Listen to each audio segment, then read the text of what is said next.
Fala pessoal, tudo bem? A gente está no segundo episódio do Chipcast, hoje aqui com a minha amiga Daniela Rosa. Pros íntimos, Dani Rosa, certo? Certo. Que ela é chefe, ela me convenceu a comer melhor, a ficar mais forte, a ficar mais magro. Isso tudo de uma forma leve, divertida, fazendo receitas criativas e veganas. Eu não sou vegano, mas eu sempre amei a culinária vegana, já tive negócios da área do veganismo, então eu curto muito. Bem-vinda aqui ao nosso podcast. Cara, tô muito feliz de você estar aqui. Obrigada. Me conta um pouco como foi essa sua trajetória como você entrou, como você virou chefe, assim, como eu tive o primeiro insight, assim, eu vou virar chefe. Primeiro, obrigada pelo convite. Eu adoro participar de podcast, que é quando a gente consegue ter trocas mais longas e mais imersivas, né, no assunto. E a minha trajetória para virar chefe de cozinha, na verdade, eu sempre cozinhei a minha vida inteira e era visto como um hobby meu. E eu ia fazer faculdade disso, só que no meio do caminho, eu conversava com vários chefes de cozinha para ter... eles me darem ideias de qual percurso eu seguir com o erro deles, né? Então, eu acho que isso é a maior inteligência, você aprender com o erro dos outros. Então, eu sempre pedia indicações, o que fazer, e eles iam me indicando. Não, faz isso, faz aquilo. E eu ia fazer faculdade de gastronomia, só que na ponte aérea, indo para lá, um chefe de cozinha, o Roberto Strongoli, eu não sei nem se ele sabe disso, mas ele mudou a minha vida. Porque eu tava lá 17 anos falando, não, porque eu quero ser chefe, eu já fiz isso, esse curso, aquilo, lá. Já tive aula com Alex Atala, com Francisco Carli, Flávia Quaresma. Aí ele, eu já entendi que você ama cozinhar, mas você quer um conselho? Não faça gastronomia. Faça uma gestão, porque eu já vi muito restaurante bom fechar, não porque o chefe não sabia não porque o chefe não sabia cozinhar bem, ele não sabia gerir. E aquilo fez tanto sentido que aí eu não fiz gastronomia e fui fazer administração hoteleira na FAAP. E ele estava indo dar uma aula na FAAP. Tipo assim, era realmente um sinal divino falando, essa garota, ela não tá vendo os sinais que eu tô mandando, vou ter que mandar um chefe de cozinha falar para ela, não faça gastronomia. E aí eu acabei indo para gestão. Administração, que não abriu quórum para hotelaria lá na FAAP. Aí eu voltei para o Rio de Janeiro depois de um ano, fiz BMEC, que aí é gestão de capitais, é uma coisa mais mercado financeiro. Aí acabei entrando para Resseguro, trabalhei 4 anos ali. Nesse período eu fazia faculdade ainda, né? Eu tinha 18, 19 anos. E com 20 eu fui fazer Babson, empreendedorismo lá em Babson, que é uma das melhores faculdades focadas em empreendedorismo, né? Eu fui fazer só a grade de empreendedorismo do IBMEC lá. E aí voltei louca, querendo empreender. Aí comecei a fazer alguns testes para saber se dava certo empreender com tecnologia no Brasil. Uma menina novinha, com cara de novinha, né? E eu estava tendo respostas positivas do mercado. Aí pedi demissão da empresa que eu trabalhava, a corretora de resseguro. Aí comecei a empreender com uma amiga minha, o Armário Aberto, foi minha primeira empresa, que a gente ficou 1 ano com ele aberto e depois ela passou no BNDES, ela não tinha muito um perfil de empreendedora. E aí eu estava trabalhando, eu não queria fechar a empresa, então eu absorvia tudo para mim. E isso já não pode acontecer, né? Você absorver tudo para você. E ainda eu terceirizei o core business da empresa, que era tecnologia. Então, eu tinha contratado uma agência de designer que tinha um programador. Esse programador, a gente está falando eu tinha 21, então, 2011. A programação era muito diferente do que hoje em dia. Então, se um programador começava a produzir o seu site e os seus aplicativos, não dava para outro programador pegar no meio do caminho, que ele não conseguia ter a mesma identidade de programação, a mesma leitura, né, para continuar programando. Então tinha que começar do zero ou da metade ali. Aí eu acabei desistindo.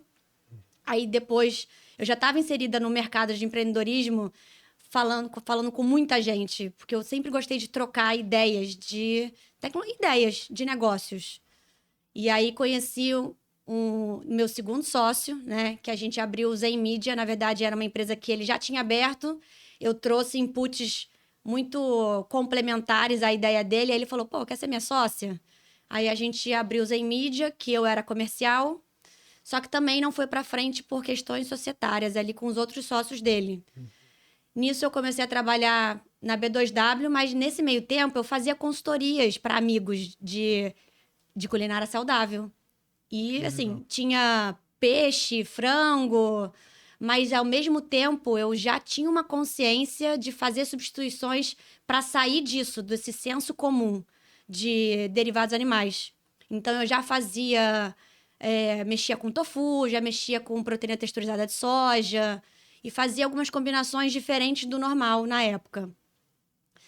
Mas comecei a trabalhar na B2W como comercial também. Fiquei lá 1 ano, até que o meu terceiro sócio ficou me abordando, falando: Dani, eu quero abrir uma agência de marketing, tem que ser com você. E aí ele passou uns 3 meses tentando me convencer para poder sair da B2W, né, de um emprego CLT, para poder abrir a empresa com ele. E eu falei: Ramalho, eu não tenho mais dinheiro para aportar, nem na empresa, nem na minha vida pessoal, né? Eu já gastei com 2 empresas que não deram certo. Aí ele: não, eu te adianto um futuro dividendo, porque eu tenho certeza que isso vai dar certo. E aí a gente colocou um dividendo pequenininho ali, tipo, era R$ 1.500 por mês, para eu poder pagar o mínimo dos custos. Sim.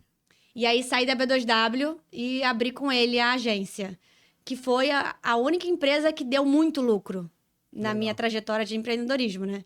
E eu fiquei 5 anos com a agência de eventos, que era live marketing e eventos, festas, pelo Brasil. Então, a gente fazia Réveillon, Esbórnia, Mixer. E foi uma época onde festa explodiu, né? Então, as pessoas queriam experiências em grupo, ao ar livre, muita gente. E foi ótimo, porque eu já sou uma pessoa comercial, sempre fui comercial nas empresas. E lá eu era comercial também na agência, o pilar, que depois eu chamei uma sócia para ser o nosso pilar financeiro. Então, tinha ele do marketing, eu comercial e a Paula do financeiro. E deu super certo. Eu me adaptei muito bem para uma sociedade de 3 sócios, né? Eu prefiro sempre número ímpar do que par. Porque se você precisar desempatar alguma ideia, sempre dá certo. E aí, comecei a praticar yoga. No final desses 5 anos, eu comecei a ficar olhando mais para um lado de saúde mental, né? Porque era muita noite, festa, álcool, saídas.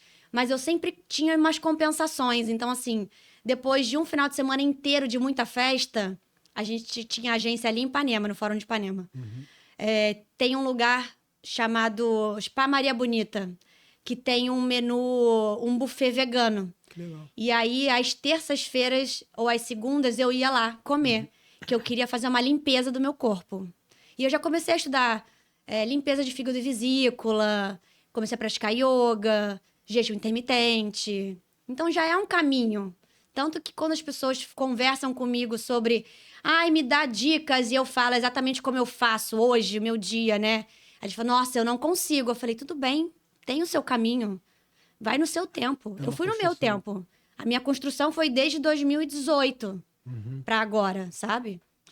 Mas eu sempre tive uma consciência alimentar de, se eu tô pesando muito o lado dessa balança, eu vou ter que ir para um extremo desse lado aqui da saúde. Então, o jejum faz uma limpeza muito grande no seu corpo. E a mentalidade que você tem quando você vai quebrar esse jejum, o que você vai colocar para dentro do seu organismo, é o básico, que você já tem que entender, assim. Demorei todo esse tempo para limpar meu corpo. Agora eu vou colocar um McDonald's para dentro? Assim, não tem menor sentido. Então, eu vou quebrar como? Leve, gradual. Também já não com uma comida direto. Então, eu gostava de quebrar com um shot. Depois com uma salada. E depois eu comia o prato. Mas era um pratão, assim, pedreiro.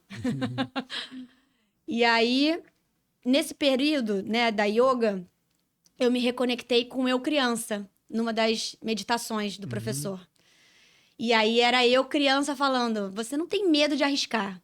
Você já abriu 3 empresas, já trabalhou... Você tinha quantos anos? Eu tinha 29. E aí, bateu a crise dos 30. Junto, né? Sim. Que aí era assim... Eu tava namorando, o meu namorado também trabalhava com eventos e saiu disso porque não aguentava mais noite e festa. para ter uma academia. Então, ele já foi para uma linha de wellness. Mas ele também não me privava. Ele falava, eu sei o quanto de dinheiro isso dá. Fica aí, mas não espere que eu te acompanhe em tudo, porque eu não quero mais essa vida. E aquilo começou a fazer até mais sentido também pra mim. Eu falei, mas eu também não quero mais essa vida. Eu não me vejo tendo filho, trabalhando com festa. Igual algumas pessoas que trabalham com festa, super, assim, não é nada contra, né? Então, assim, a Carol Sampaio trabalha com isso há anos. Teve filho e continua trabalhando. Ela tem esse DNA dentro dela.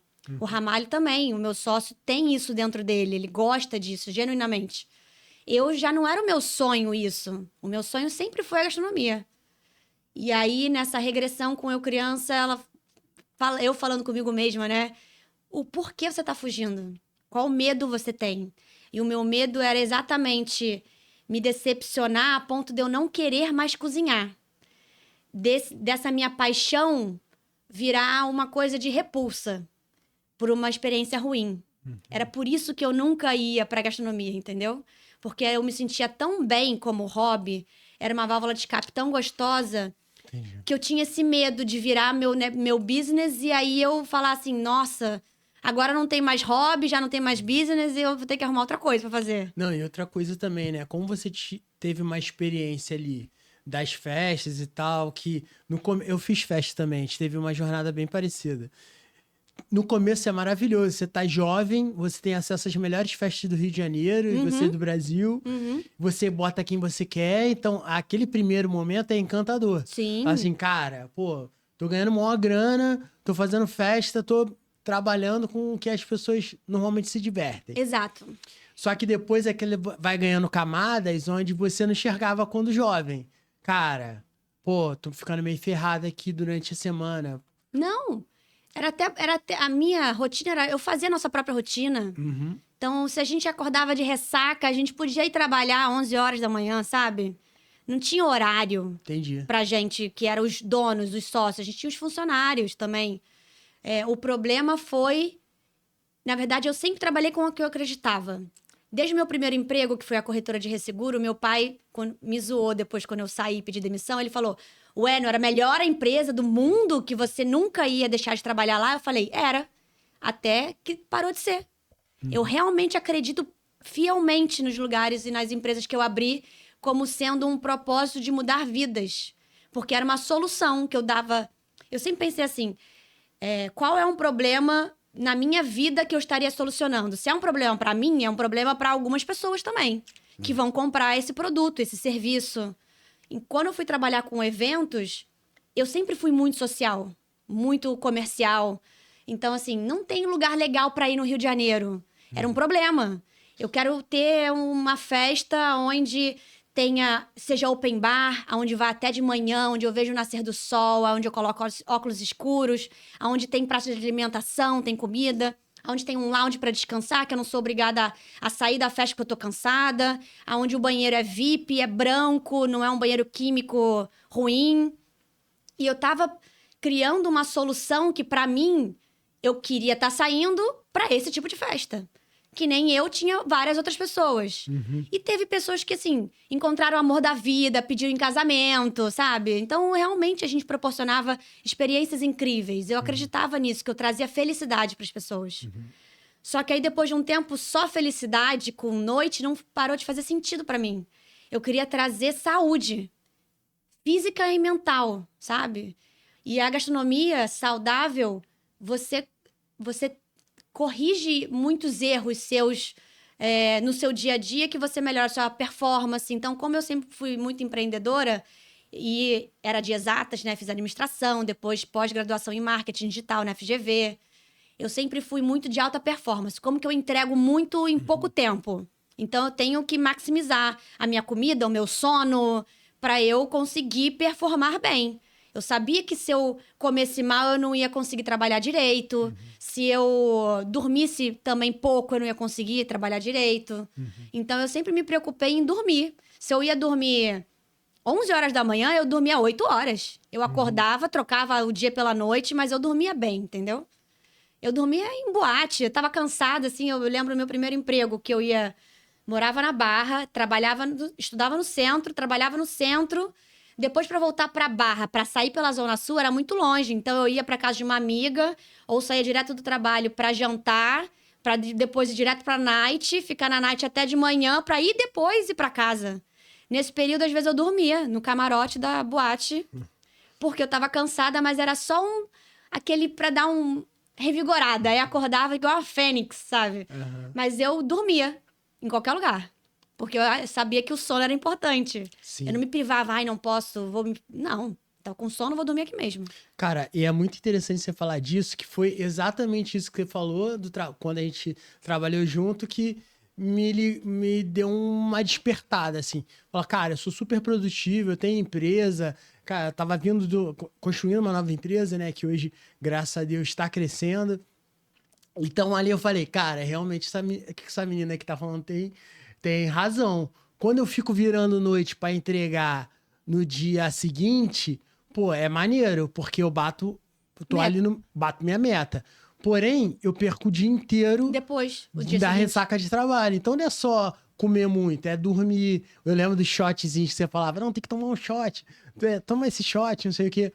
E, cara, e outra coisa que eu fiquei impressionado também, que eu acho que é bom você falar, que você utiliza isso de forma criativa, né? O último trabalho que a gente fez junto, não sei se você lembra, mas era o bife lá, que era Wellington. bife Wellington vegano, a gente cortou e cara, todo mundo ficou assim, nossa, isso daqui não é um prato saudável, né? Porque na nossa cabeça já tá, saudável não é palatável. Exato. E tu, cara, tu falando do unami, fala, Umami. Umami, essa receita tem que ter umami. Eu falei, entendi, tem que ter umami.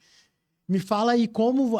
Beleza, você fala da sua construção toda. Sim. E agora, cara, como você vê o mundo de forma criativa, saudável e que as pessoas possam comer bem? Sim. E nesse período todo, eu nunca fui vegana. Sempre extremamente de comer carne todos os dias. Eu gostava muito de churrasco e comer proteínas animais, né? Só que nesse período que eu fiquei praticando yoga, muitos yogis são veganos ou vegetarianos e praticam jejum intermitente. Quando eu comecei a praticar jejum intermitente para praticar yoga, eu senti realmente uma força muito maior. E eu comecei a ler vários livros, né, de neurociência e de biologia.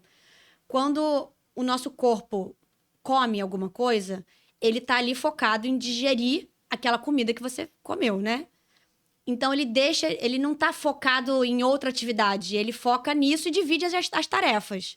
Quando você tá em jejum, ele não tá digerindo nada. Então, quando você tem que ter um mindset também, é força de vontade, psicológico, vou malhar. Tem pessoas que falam, eu vou desmaiar, eu tô fraca. Tá realmente fraca? Porque muitas vezes a gente fala, eu tô com fome, a gente tá com sede de beber água. Então, acordar de manhã e beber um copo de 300 ml de água, pelo menos, já ajuda muito. Aí eu bebo um shot. Não é bom tomar o shot sem antes beber água. Não é bom tomar o café sem antes beber água. Então, assim, primeiro de tudo, bebe água. Seu corpo desidratou à noite, fazendo toda a sua recuperação celular. E tudo isso, quanto mais eu estudava o corpo humano, mais eu falava, meu Deus, eu preciso cortar derivado animal. Realmente, isso aqui é muito inflamatório. Uhum. E aí eu comecei a estudar comida sem derivados animais. Porque como eu não era vegana, eu pensava, como é que eu vou tornar isso aqui gostoso? Porque como eu sempre amei comida, pra mim é inaceitável comer uma comida ruim, uma comida sem graça. O meu prazer do dia tá ali. Eu vou dormir pensando o que eu vou almoçar no dia seguinte, o que eu vou tomar de café no dia seguinte. O meu nível de preparação em relação à comida é muito grande na minha cabeça. Então, eu me recusava a servir algo que não fosse gostoso para carnívoro. Eu queria que, assim, qualquer pessoa que comer isso aqui vai falar, caraca, isso aqui tá muito bom. Porque pro vegano falar que isso aqui tá muito bom é muito fácil. Sim. Ele tá acostumado já a comer isso. Agora, pro carnívoro que tá ali com uma série de gorduras entremeadas, né? Que umamis, que vão trazer sabor. Falar que uma comida sem nenhum derivado animal é gostosa é muito mais difícil, envolve muito mais técnica, muito mais tempo de estudo. E isso foi me encantando num nível, porque como eu já gostei de gastronomia, a dificuldade traz essa vontade de estudar. Quando é tudo muito fácil, você fala, fazer aqui qualquer coisa. Você se amarra no desafio, né? E aí o desafio de criar Porque assim, quando eu vendi minha parte, né, na agência e falei, vou abrir algo de comida, os meus sócios, claro, tem tudo a ver com você. Vai lá. O que você vai abrir? Eu falei, não sei. Tenho a menor ideia. E aí, explodiu a pandemia. Graças a Deus, eu tive esse ano de pandemia inteiro para estudar e saber o que de fato eu queria abrir. Eu não tive correria, eu estava capitalizada, então eu não passei perrengue na pandemia. Eu estava ali investindo meu dinheiro, ganhando dinheiro na bolsa. Eu ganhei muito dinheiro na bolsa. Então eu tive tempo suficiente para pensar o que era ideal eu abrir, o que eu era... O futuro que eu queria entregar para o mundo do meu trabalho, que é muito mais forte do que só abrir um restaurante. Então aquilo, como uma empreendedora que acha um problema e quer entregar uma solução, isso para mim entrou no aspecto gastronômico. O que eu quero entregar da minha parte para o mundo que transforme vidas? Primeiro eu tenho que transformar a minha. Então, nesse 1 ano, eu fiquei extremamente vegana, fazendo testes de comida em casa e fui melhorando, fui adaptando, fui estudando muito. E nessa época não tem muitas referências brasileiras, né, de fermentações, tem acompanhantes fermentados, mas é muita literatura de fora, né? De Londres, orientais, da Califórnia. Então, eu fazia cursos online, muitos livros, vídeos, para ficar estudando técnicas de como eu criava os meus pratos. E aí, fiquei pensando em business. Como é que eu abro o Organic? Que a ideia do Organic Lab veio de laboratório de orgânicos. Então, Organic Lab. E aí, virou Organic.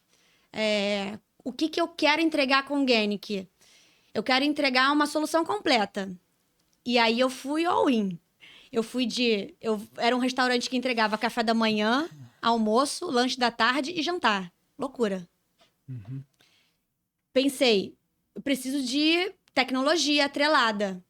Então, o meu restaurante era uma loja da Apple, toda de inox, com mesa de inox, cadeira de inox. Dentro na cozinha eu tinha 2 Thermomix, forno combinado, ultracongelador, tanque de ozônio para lavagem dos alimentos, KDS, que são as telas, né? Para a pessoa poder tirar seu pedido automaticamente lá fora, sem ter erros humanos de pedido, que aí recebia um pager, que aí ela sentava na mesa, depois retirava sua bandeja com o pedido pronto. Eu queria que fosse uma coisa tão automática, a prova de falhas, que isso ia me gerar menos problema com funcionários, com colaboradores, para eu focar no que ia dar muito trabalho, que era entregar uma comida de qualidade, café da manhã, almoço, lanche da tarde, jantar. Só que as pessoas não entenderam muito bem o que era o Organic, porque era pós-pandemia, as pessoas estavam neuróticas, né, com máscara e com laboratórios e hospital, e aí entravam no restaurante perguntando, isso aqui é um laboratório de tirar sangue? Falam, não, isso aqui é um restaurante. Aqui, ó, 30 mesas para você sentar. Ah, não, mas hoje em dia tem tanto laboratório com lanchinho e mesa para você sentar. Aí eu falei, não, isso aqui é um restaurante. Então, eu tinha que explicar. Além de explicar o que era o restaurante, quando a pessoa sentava, muitas vezes era um casal onde a mulher é extremamente saudável, o homem tá ali só para acompanhar. E aí, ela sentava para pedir, ela já entrava no Instagram, já fazia a escolha, ela já ia direcionada ao que ela queria. E o homem falava assim, eu não vou consumir nada não, obrigada, eu só tô aqui acompanhando ela. E aí eu tinha... Era quase que um propósito meu convencer essa pessoa a consumir. E eu perguntava assim, mas o que você gosta? Você gosta de comida italiana? Comida árabe? Comida tailandesa? E aí, de acordo com o que o cliente respondia, eu falava assim, ó, então tem um prato, ou então tem uma tapioca que você vai adorar. Eu vou trazer pra você experimentar. Se você não gostar, você não paga. E aí, a pessoa comia e falava, isso aqui é vegano? E eu não falava nada no restaurante vegano, porque vegano afasta. Até hoje eu não falo. Na época eu falava plant-based, porque tinha surgido um boom de empresas de tecnologia da área de food, né? Plant-based, que aí é só focado na alimentação. Quando a gente fala veganismo, a gente tá falando de política, de vestuário, de estilo de vida, muitas nuances dentro do veganismo. Então, eu nem entrava nessa seara. Eu falava assim, aqui é só para falar de comida. Então, plant-based. E mesmo assim, as pessoas não entendiam muito bem o plant-based. Eu tinha que ficar explicando. Hoje em dia, já nem plant-based eu falo mais.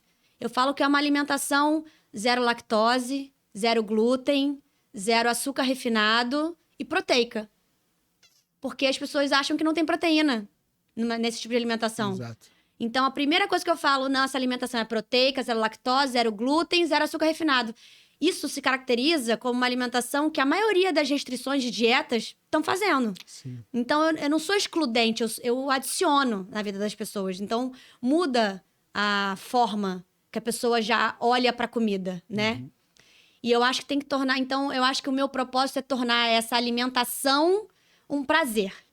Como é que eu faço a pessoa ter prazer com essa alimentação, às vezes, que na cabeça dela é super restritiva?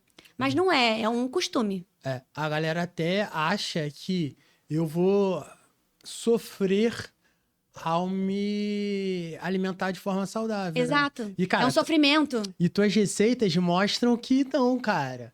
E até quando a gente trabalhou junto, né? Você fez lá o complexo do Beef Wellington, quanto aquele cuscuz marroquino que você falou, não, calma aí. Isso aqui eu faço em 10 minutos e deixa pra fazer por último. Sim. E ambos eram pratos, assim, excelentes, excepcionais, assim.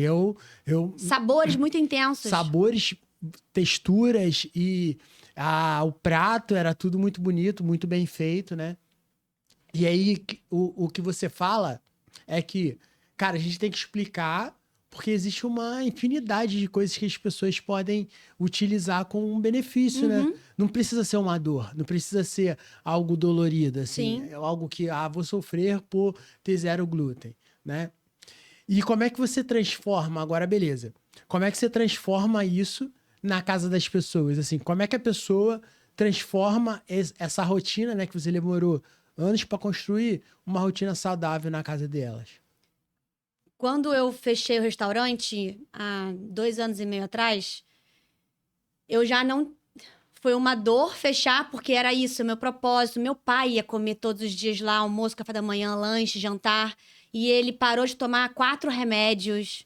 A médica dele falou assim, Zé Carlos, não sei o que você está fazendo, mas continue. E ele é uma pessoa extremamente carnívora. Ele viu como a alimentação muda. E meu pai fazia jejum intermitente para emagrecer. E aí, na hora de quebrar o jejum, comia arroz, feijão, bife, batata frita, salada. Cara, a batata frita e o bife já não era o certo a forma dele quebrar para ele emagrecer. É um déficit calórico, basicamente. Então, você tem que comer coisas mais proteicas com menos carboidrato e menos saturação calórica, né? Então, assim, a carne tem proteína, mas ela também tem calorias que vão... qual é o nome? Seu HDL, seu colesterol, que tem colesterol. Um tofu, você consegue ter a mesma quantidade de proteína, 0 colesterol. Então, assim, como é que eu transformo, então, o tofu em algo gostoso? Esse é o lance, essa é a técnica, entendeu? E dá pra transformar. Porque, assim, tofu não tem gosto de nada, realmente. Abobrinha tem gosto de nada, quase. Mas como é que você transforma numa abobrinha gostosa, saudável? Isso que é o game changer, né? Tipo, como é que você muda esse mindset de eu vou querer comer algo saudável, gostoso. E a partir daí vou optar por receitas que vão trazer sabores, ervas, temperos. É assim que a gente... Ou processos, né? De cocção lento, que vai transformar os açúcares daquele alimento num açúcar glaciado internamente. Então, assim, sofre um processo químico na comida que vai transformar aquele alimento. Marinadas de temperos para depois você grelhar, assar. Então, assim, são coisas que pra mim é muito óbvias, né? Mas que para as pessoas não são. Eu, né, já fui dono de restaurante, o meu era japonês, mas quando você me apresentou aquela infinidade de oportunidades com poucos ingredientes, eu falei, caraca, que legal, cara. Isso aqui é muito bacana. Sim. E engraçado, tem algumas coisas que você falou que eu levo pro resto da vida. Que eu acho que eu vou levar pro resto da vida, que eu sempre me lembro. O shot. Assim, cara, começa o dia já com energia e tal, mas não precisa se matar de café. Segundo, um cozinheiro sempre tem que ter uma água quente perto dele. Então eu tenho lá a chaleira. E aí eu vou cozinhando e vou fazendo. E que dá pra ser saudável com sabor, né? Sim. Eu acho que... Uma coisa muito legal, que é uma dica que eu dou pra muita gente, que eu mesma, quando parei pra... Eu ouvi isso, acho que foi uma chefe de Londres que usava. Eu falei... Ah, não, era oriental. Porque lá eles usam muito isso. Cozinhar com chá. Então, assim, na água quente, coloca ervas. Aquelas ervas, sejam frescas ou secas, da hora que você colocar num risoto, porque no risoto você já não vai colocar manteiga, já não vai botar queijo. Então, você tem que trazer coisas ali para trazer sabor. Um chá de ervas frescas para você cozinhar vai trazer outro sabor para sua comida. E é muito fácil. É muito fácil. Muito fácil. Então, assim, chás, tanto para você beber ao longo do seu dia, como para você usar na comida. Transforma sabores de uma forma muito simples e fácil. Ou você temperar vários legumes com várias ervas diferentes, temperos diferentes, colocar para assar. Cada tempero vai trazer uma conotação diferente daquela comida. Você pode trazer temperos árabes, e aí você pode fazer, então, um arroz com lentilha, aí você vai comer ali. Porque tudo tem que ter uma referência no seu cérebro para você sentir prazer. Então, porque a gente é baseado nisso, em desejos. Ai, que vontade de comer um japonês. Que vontade de comer uma pizza. Que vontade de comer um hambúrguer. Nessas questões, você faz as substituições certas, né? Então, assim, ai, que vontade de comer uma pizza. Sem glúten? Sem o queijo? O que eu vou colocar no lugar? Como é que vai ser essa pizza? Ah, tá bom, não consigo que seja sem glúten, mas então pelo menos fermentação natural. Porque as bactérias que estão ali fermentando aquele glúten te ajudam a digerir aquele glúten. E na verdade o glúten em si, o glúten antigo, tem um glúten de um trigo chamado Hermer. Ele não é tão ruim para o nosso corpo. O problema é que com o passar dos anos, a indústria quis que aquela produção nunca faltasse, o trigo, foi transformando num trigo transgênico que não morre nunca. E esse não morre nunca não é digerido pela gente também, entendeu? Entendi. Esse é o problema. Se fosse os trigos ancestrais, por isso que a gente fala muito em consumir grãos ancestrais. Quinoa é um grão ancestral,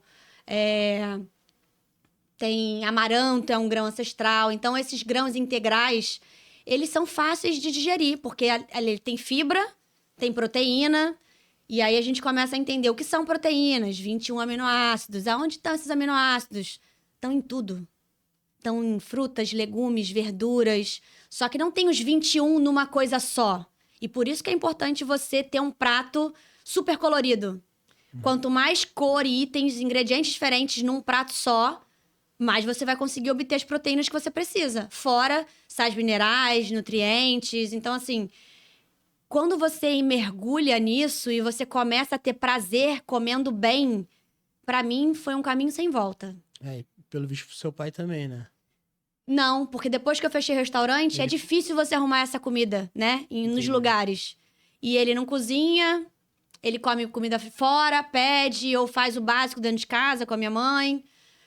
Então, ele começou a voltar a comer o de sempre. Entendi. Arroz, Mas feijão, em uma quanto salada. tempo ele levou pra ser uma pessoa que não tinha nenhum interesse pela culinária, ou a comida saudável, até o ponto da médica chegar pra ele e falar, cara, você tá bem, você tá melhorando.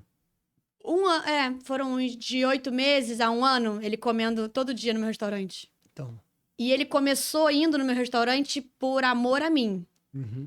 Por querer, eu tô aqui participando, eu te apoio. E nisso ele foi gostando de comer, né? E eu sempre gostei da pessoa comer o que mais odeia. Então ele fala assim, eu não gosto de abobrinha. Eu fiz uma lasanha de abobrinha que ele comia e ele adorava. Porque eu gosto de mostrar pra pessoa que não é que ela não gosta daquele item, daquele insumo. Ela teve uma experiência ruim. Em algum dia que marcou ela e ela falou, odeio berinjela. Mas não, talvez ela comendo um baba ganoush, que é uma berinjela queimada no fogo, que fica com um gostinho de defumado. As pessoas comem aquilo ali, às vezes nem sabem que aquilo ali é berinjela. Então, assim, é a forma que você vai comer ou vai manipular pra todo mundo gostar. Senão, você vai fazer uma coisa insossa ali, assada. Eu odeio legumes cozidos no vapor. Coisa mais sem graça que tem. Eu gosto de assar. Assar, você consegue criar crocância, você bota temperos, ervas ali, e ela impregna no cozimento, né? Quando estiver assando. Se você bota um papel alumínio, você mantém o calor e a umidade ali dentro. Se você assa sem nada, fica mais crocante, mais sequinho. Então, assim, formas, né, simples de você conseguir chegar num resultado. Por isso que quando eu falo é importante você ter uma base comparativa do que o que você quer chegar. Comida tailandesa ou comida chinesa, eles têm muito caldo, muitas vezes. Então, vou concentrar sabor nos legumes para depois colocar na água, que aí esses sabores vão se intensificar na água. Vou usar muito miso, vou usar shoyu, que são produtos fermentados. Tudo que é fermentado traz mais umami e traz bactérias boas para o seu organismo, para digerir. Então, tudo isso, quando você começa a usar no seu dia a dia, você sente gradualmente o seu corpo mudando. E aí, quando você come alguma coisa que é tradicional, né? Uma pizza normal, sem ser fermentação natural, com muito queijo, com calabresa, você sente mal depois. Aí você fala assim, nossa, tô me sentindo meio... Não sei, as pessoas às vezes não sabem explicar o que é, mas é a comida, claramente. Sabe? Sim, com certeza. O seu raciocínio fica mais lento. Tanto que, cara, você sai pra almoçar, aquele almoço sexta-feira com a galera do trabalho. Tu, cara, come exageradamente. Porra, à tarde você vai ser uma tarde sofrida. Ou você vai ter que se entupir de café pra compensar, né? Que aí é pior ainda. Porque aí você tá desregulado, porque você comeu muito, o seu corpo tá ali trabalhando. Aí você vai lá, cafeína, nível de cortisol sobe, você fica em estado de alerta durante muito tempo, o seu corpo tá descompensado. Você vai chegar à noite e não vai conseguir dormir direito, porque tá com muito cafeína e cortisol. Se você não fizer um processo de slowdown pra dormir, né? Então é assim, começou a anoitecer, você diminui as luzes, luz branca, não, luz... velas ou luz de LED indireta. Aí você tenta reduzir celular ou bota na iluminação mínima possível. Aí tenta ler um livro. O problema é que televisão, a tela é muito clara, né? E aí a gente fica ali vendo Netflix, vendo algum streaming. Não dá vontade de dormir. Leitura, pra mim, é um sonífero. Eu abro um livro e eu consigo ler à noite, sei lá, 5 páginas no máximo, porque eu já sinto sono pra dormir. O problema é esse, eu não consigo ler à noite e absorver aquele conteúdo. E os meus livros são todos, eu não consigo comprar livro de história, romance, é livro de biohacking, de biologia ou de neurociência, porque eu sei o quanto de conhecimento tem ali dentro que eu quero absorver. Então, de manhã é o período que eu tô mais atenta a absorver novas experiências e novas informações, então eu tento ter uma rotina de acordar, tomar bastante água. Hoje em dia eu não faço mais o shot, que eu te falei, porque é isso, cada vez que eu leio mais artigos e vou descobrindo outras coisas, Então E você vai testando em você também, né? Que você é seu laboratório. Exatamente. E aí eu comecei a entender, a minha alimentação é para longevidade, tá? Então eu quero manter esse corpo, essa mente que eu tenho hoje de 35 anos com 45. E por aí vai gradativamente mais lento para viver bem até 100 anos. E um dos livros que eu comecei a ler, a pergunta que o médico fazia para as pessoas em entrevistas foi muito legal.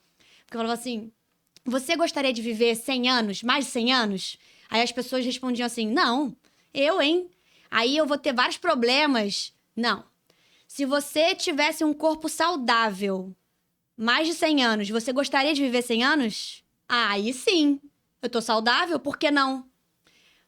O fato de ser longevo já vem atrelado a doenças cognitivas, a doença de locomoção. E as pessoas não querem ficar dependente de outras, né? Porque é péssimo ficar dependente para comer, para ir no banheiro, para tomar banho.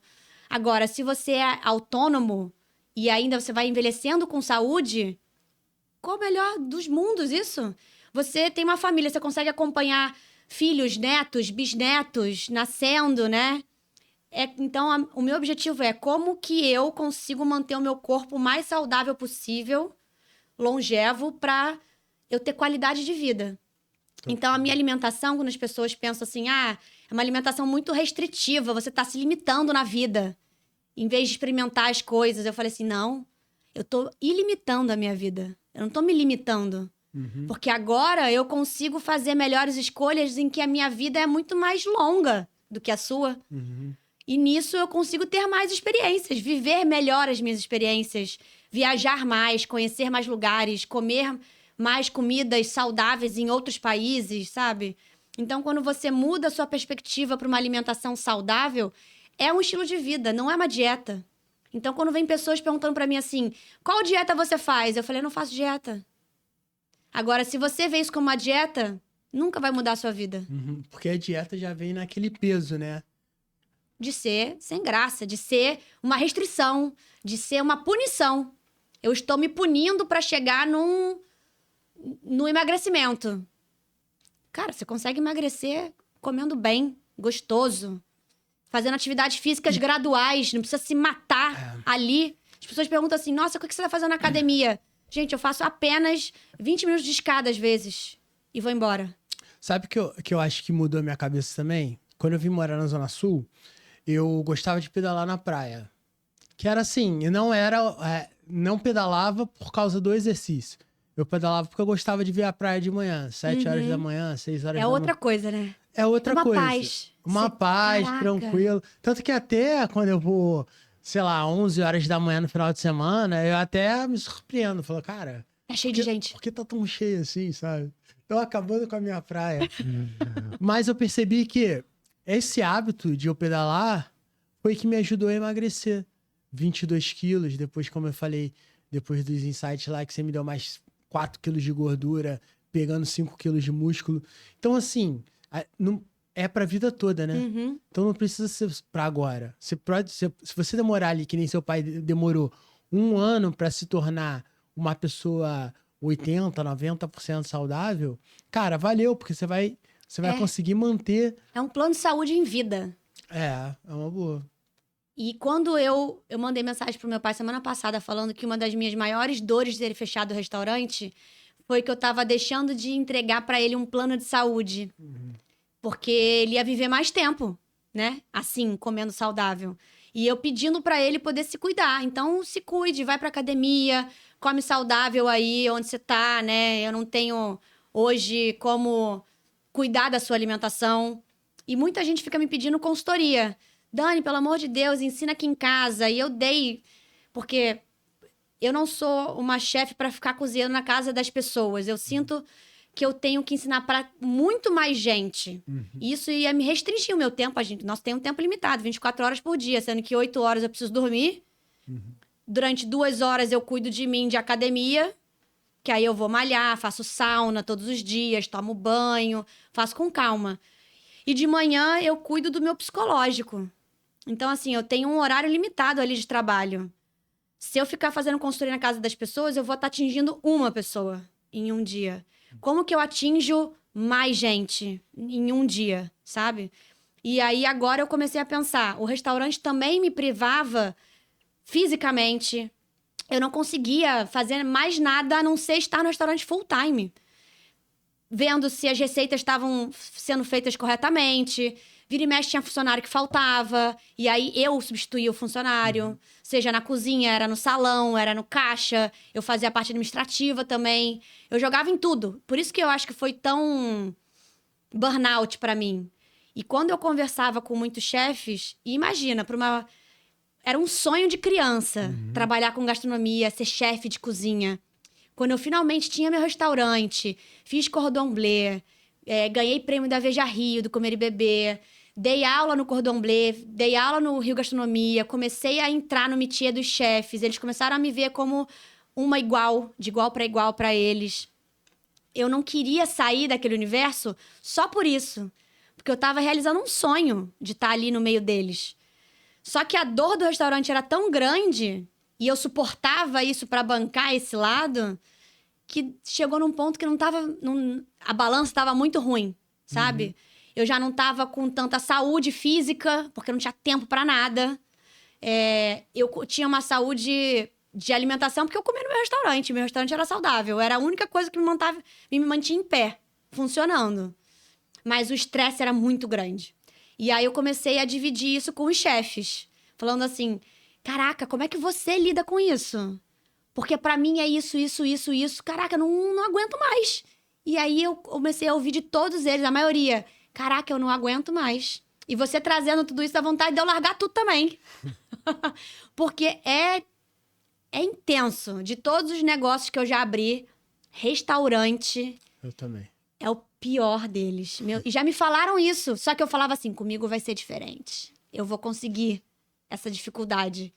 Se eu tivesse tido um faturamento como eu tinha planejado de crescimento, eu tinha colocado staffs ali para cuidar. Porque quando você consegue ter um equilíbrio de pessoas trabalhando dentro de cada nicho, então assim, tem uma assessoria cuidando do RH dos seus funcionários, cuidando da felicidade deles, se eles estão, né? Tem que conversar com eles todos os dias. São pessoas, né? Só que o trabalho é tão intenso pro dono que não tem tempo nem pra ele mesmo. Ele não tem tempo pra ficar conversando com o funcionário. E aí isso desbalanceia tudo. Ele não tem tempo. É intenso pra ele como dono, mas também é intenso pros funcionários. Também. Porque tá na cozinha É intenso. É intenso e ter o restaurante, tá rodando né?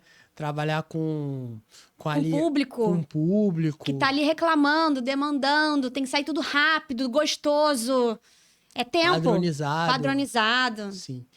Dani, a gente já tá chegando no final do nosso papo. Eu queria saber, assim, como as pessoas podem te achar, quais são os serviços que você tem hoje, produtos que você tem, que a pessoa pode lá ter um pouquinho dessa experiência de comer saudável. Você falou um negócio muito em alta, que é a longevidade, né? A gente tá ficando mais velho e a gente tá ficando mais velho, mais saudável. Uhum. Isso daí a gente consegue estimular, né? E como aqui até é uma prova social, eu mesmo consegui estimular depois daqueles trabalhos que a gente foram 2 ou 3 que a gente fez e que eu vi ali, você foi me explicando como é que a galera consegue levar a Dani para casa, não fisicamente agora, né? Sim. Porque aí você não consegue atender o mundo todo que nem você quer, mas como é que a galera te acha?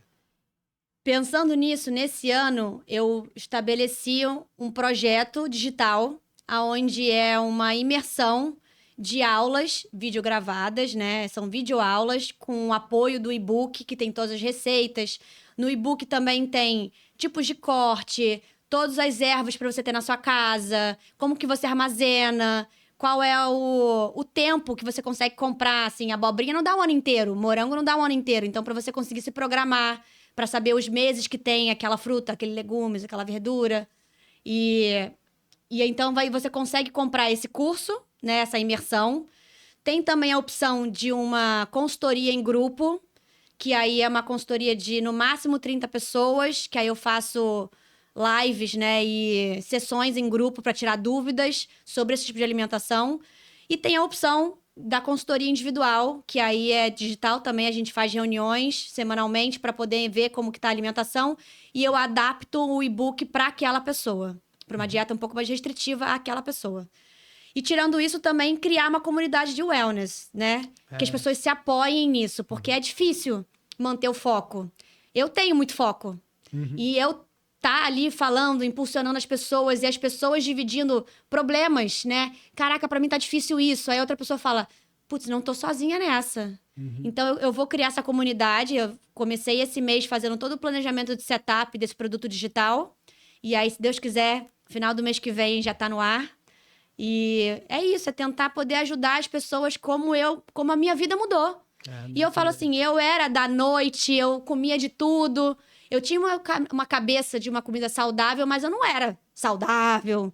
Então, assim, eu entendo quando a pessoa fala assim, eu não consigo. Eu falei, eu sei o lugar que você tá hoje e aonde você pode chegar, que é aonde eu tô chegando. E eu não acho que eu tô no melhor lugar. Eu tô sempre galgando algo melhor, né? Como que eu adapto melhor a minha alimentação?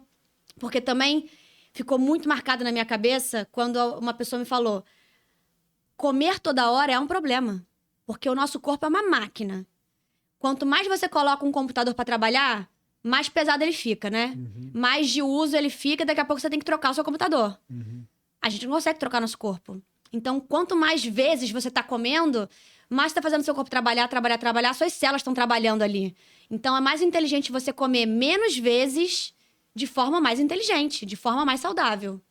Então, o jejum intermitente traz uma consciência de, poxa, passei 16, 18 horas, que às vezes não é fácil você ficar sem comer todo esse tempo. Vou quebrar meu jejum agora de qualquer jeito? Não. Vou quebrar meu jejum de uma forma linear, pro meu corpo também não sofrer tanto, senão eu vou ficar igual uma sucuri depois tentando digerir tudo que eu comi e não vou conseguir produzir nada de tarde. Então, vou quebrar devagar aqui, depois eu como um prato, pra depois de tarde, se eu quiser comer um lanchinho, mas nem lanche eu como, eu já janto mais cedo. Porque aí também o meu corpo vai digerir isso antes de dormir. E não vai dormir digerindo. Então, são estratégias, né? Como que a gente torna isso. E aí, eu acho que a diferença para as pessoas é qual vai ser o tipo de comida que eu vou colocar. Tem gente que gosta muito de italiano. Então, esse mundo dessa pessoa vai girar em torno da comida italiana saudável. Árabe, tailandês, oriental. Então, você vai se adaptando. Que legal. Dani, obrigado. Obrigada. Obrigado por ter vindo aqui. Foi um prazer. Eu já tô saindo com uma aula aqui, depois eu vou anotar. Com certeza eu vou estar lá entre um dos alunos da sua comunidade, porque realmente mudou minha vida. Eu tenho 41 anos hoje e com 38 eu tava 22 quilos mais gordo, pressão alta, não conseguia fazer nada e eu me sinto mais saudável do que antes. Então, acho que é esse o legado que você deixa, né? E tamo aí junto, que você precisar de ajuda também, te ajuda, porque fez muito sentido para mim. A gente teve poucas trocas ali e tiveram coisas que eu levei para minha vida e que eu levo até hoje. E com certeza a galera da comunidade vai gostar muito. Obrigada. Beleza, galera? Esse foi mais um episódio aqui do Chipcast. Te espero no episódio 3. Tamo junto. Valeu, time!